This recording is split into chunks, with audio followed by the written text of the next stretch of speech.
Chapter 27. And when it was determined that we should sail into Italy, they delivered Paul and certain other prisoners unto one named Julius, a centurion of Augustus' band.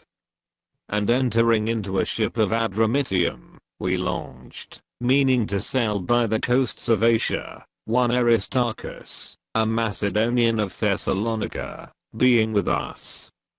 And the next day we touched at Sidon. And Julius courteously entreated Paul, and gave him liberty, to go unto his friends to refresh himself. And when we had launched from thence, we sailed under Cyprus, because the winds were contrary.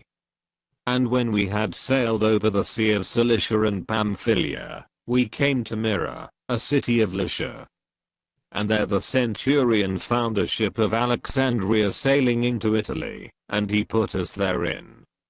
And when we had sailed slowly many days, and scarce were come over against Cnidus, the wind not suffering us, we sailed under Crete, over against Salmone. And, hardly passing it, came unto a place which is called the Fair Havens, nigh whereunto was the city of Lasea.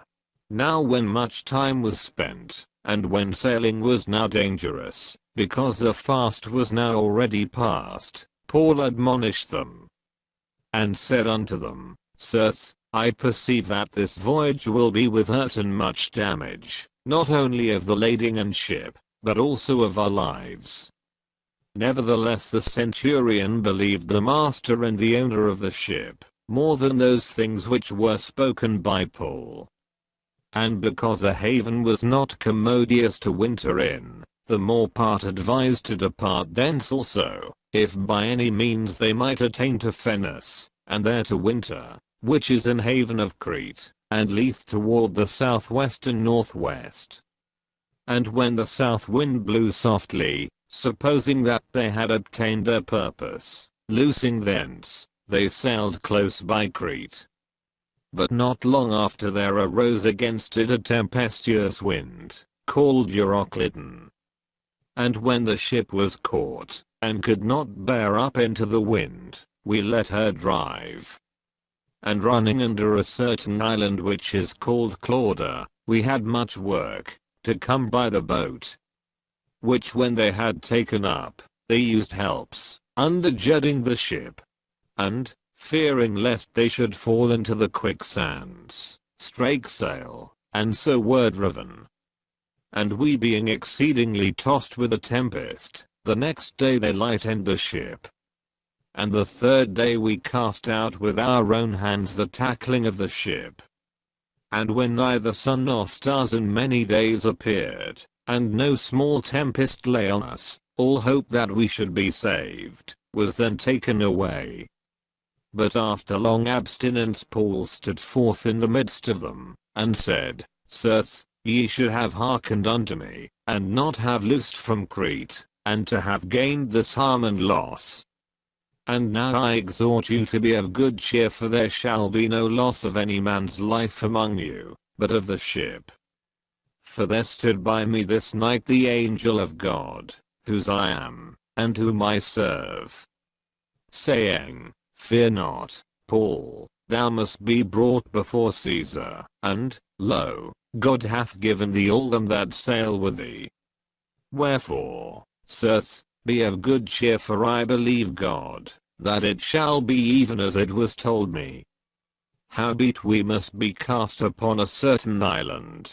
But when the 14th night was come, as we were driven up and down in Adria, about midnight the shipmen deemed that they drew near to some country, and sounded, and found it 20 fathoms, and when they had gone a little further, they sounded again, and found it 15 fathoms. Then fearing lest we should have fallen upon rocks, they cast 4 anchors out of the stern, and wished for the day. And as the shipmen were about to flee out of the ship, when they had let down the boat into the sea, under color as though they would have cast anchors out of the foreship, Paul said to the centurion, and to the soldiers, Except these abide in the ship, ye cannot be saved. Then the soldiers cut off the ropes of the boat, and let her fall off.